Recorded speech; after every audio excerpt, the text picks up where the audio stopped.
राम राम दोस्तों आपने ये नारा जरूर सुना होगा कि अगर इस बार मोदी सरकार फिर से सत्ता में आती है तो जो हमारी देश की 3 ट्रिलियन की इकोनॉमी है उसको हम 5 ट्रिलियन तक पहुंचा देंगे।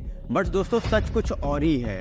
आज बात करते हैं अपने इस वीडियो में आखिर देश में इतनी महंगाई क्यों बढ़ती चली जा रही है, जबकि सरकार का कहना है कि देश हमारा तरक्की कर रहा है। वहीं दूसरे हाथ में अगर हम देखें तो गरीब और गरीब होते चले जा रहे हैं, अमीर और अमीर होते चले जा रहे हैं। चलिए समझते हैं। दोस्तों अडानी अंबानी अमीर बन रहे हैं, इसका मतलब ये नहीं कि आम जनता भी अमीर बन रही है या फिर मैं और आप भी अमीर बन रहे हैं। देश के टॉप 10% लोगों के पास देश की 77% की वेल्थ है। वहीं अगर हम बात करें उन्हीं 10% लोगों में से 1% ऐसे भी रिच लोग आते हैं जिनके पास देश की 70% की वेल्थ जनरेट करते हैं। और इसी देश में 70 करोड़ इंडियंस ऐसे हैं जिनकी आमदनी हर साल सिर्फ 1% बढ़ रही है।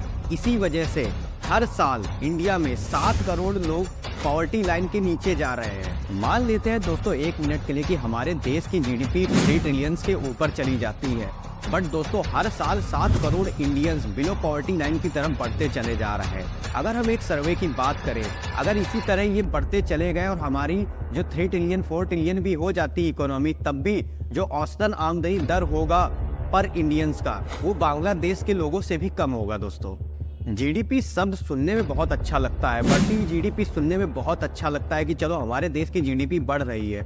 और यही कारण है कि जैसे कुछ लोगों को ये लगता है कि चलो हमारे देश के अच्छे दिन आ गए हैं। बट दोस्तों आरबीआई की रिपोर्ट ये कह रही है जो मैं और आप जितने भी इंडियंस हैं जो सेविंग्स करते थे वो पिछले 50 साल में सबसे ज़्यादा निचले स्तर पे चली गई है। अगर हम बात करें 5.1% ही सिर्फ जीडीपी सेविंग हो पा रही है इंडिया में आज की डेट पे।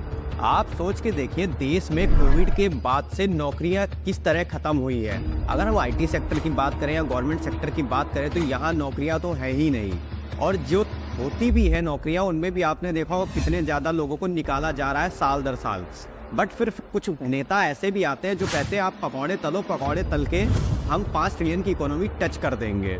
मतलब पिछले 70 साल में हम जितनी सेविंग्स करते चले आ रहे थे, अभी का सर्वे बता रहा है कि हमारी सेविंग्स दरें घटती चली जा रही है। तो आप सोच लीजिए कि आदमी के पास जो पैसा था बेचारा आदमी हर चीज़ में इन्वेस्ट करता चला जा रहा है कि कैसे न कैसे करके अपना घर चला सके।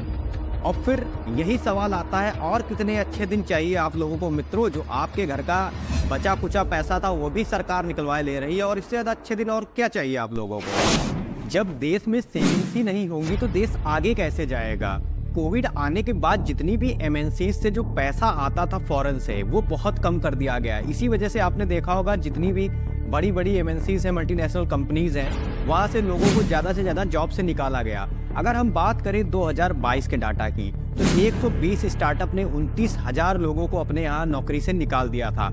अगर वही हम बात करें 2023 की तो अभी हाल ही में कम से कम 25,000 आदमी निकाले गए, वो भी उन आईटी सेक्टर से जैसे कि विप्रो, एचसीएल, ऐसी जगहों से निकाले गए हैं। और फिर इन सेक्टर्स के बाद बात आती है गवर्नमेंट जॉब्स की। अगर हम आज की डेट में गवर्नमेंट जॉब्स की बात करें तो भारत में लमसम 20 लाख ऐसी जॉब्स हैं जो खाली पड़ी है गवर्नमेंट प्लेसेस पे।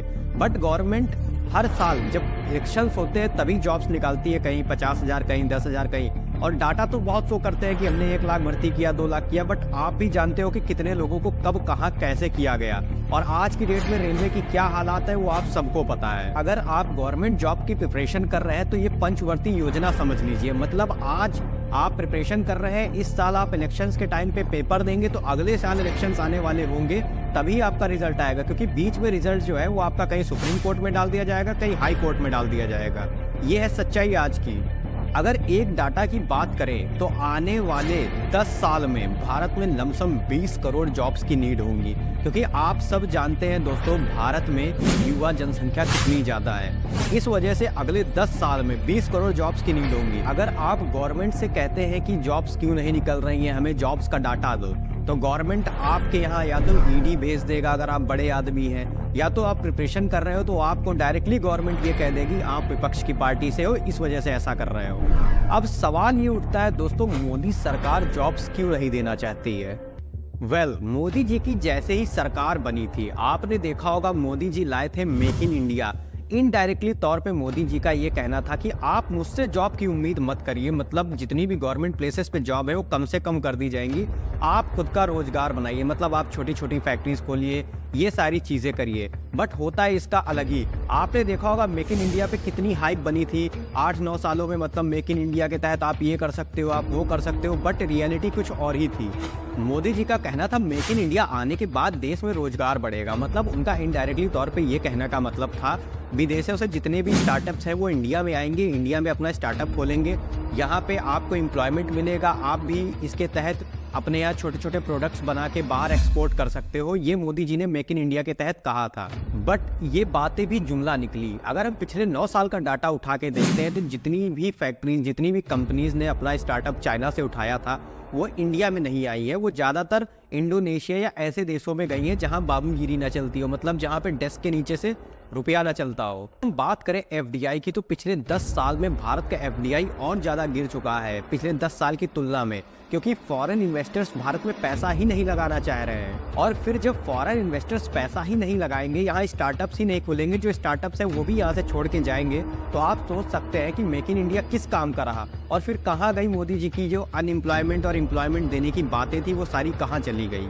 वहीं अगर मैन्युफैक्चरिंग की बात करें तो जीडीपी में ये और नीचे चला जा रहा है। अगर पिछले डाटा को उठा के हम बात करें, आज के टाइम पे जो मैन्युफैक्चरिंग है वो सिर्फ मात्र 4.4% का ही जीडीपी कवर करती है। दोस्तों, एक सर्वे का ये मानना है कि भारत में पिछले 70 साल में जैसे खेती किया करते थे किसान, उस टाइप में जितने भी बड़े बड़े इन्वेस्टर्स हैं वो ज़्यादातर अब खेती की ओर जा रहे हैं, क्योंकि उनको भी पता है कि धीरे धीरे भारत में डी इंडस्ट्रियलाइजेशन चालू हो गया, क्योंकि जितने भी स्टार्टअप हैं वो बाहर चले जा रहे हैं, इंडिया में कोई स्टार्टअप बचा ही नहीं है। मतलब देश के इतने अच्छे दिन आ चुके हैं कि जहां देश आगे जाना चाहिए वहां हम 70 साल पीछे एग्रीकल्चर में जा रहे हैं। ये है हमारे आज की तरक्की। मोदी सरकार में संसद में बयान दिया था कि 2783 फॉरेन कंपनीज ऐसी हैं जो 2014 से 2021 के बीच में भारत छोड़ के चली गई थी। तो अब आप समझ गए होंगे देश कितना ज्यादा आगे जा रहा है और कितने ज्यादा अच्छे दिन आ रहे हैं। बट उससे हमें और आपको क्या लेना देना, क्योंकि दोस्तों हमें तो फ्री का 500 रुपया मिल ही रहा है हर बार इलेक्शंस के पहले,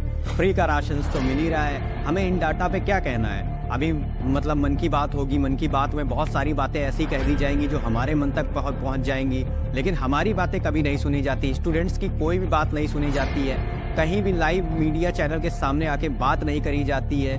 ये है हमारी आने वाली सरकार। बट इससे हमें क्या लेना देना? अगर आप भी वोट देते हो तो आप भी ये सारी चीज़ें सोच के देखिए एक बार कि आप वोट किसको दे रहे हैं। मैं यहाँ पे बात वोट शेयरिंग की नहीं कर रहा हूँ, आपका मन है आप जिसको दीजिए। मेरा सिर्फ एक माध्यम था कि आप फैक्ट्स को जाने, बातों को मत जाने। ये मीडिया हाउसेस आपको कुछ और दिखा रहे हैं, इनकी सच्चाई बाद में पता चलेगी जब और सरकारें आएंगी।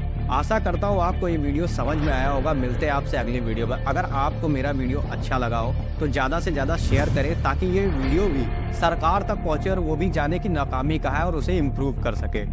धन्यवाद दोस्तों, मिलता हूँ आपसे अगले वीडियो में।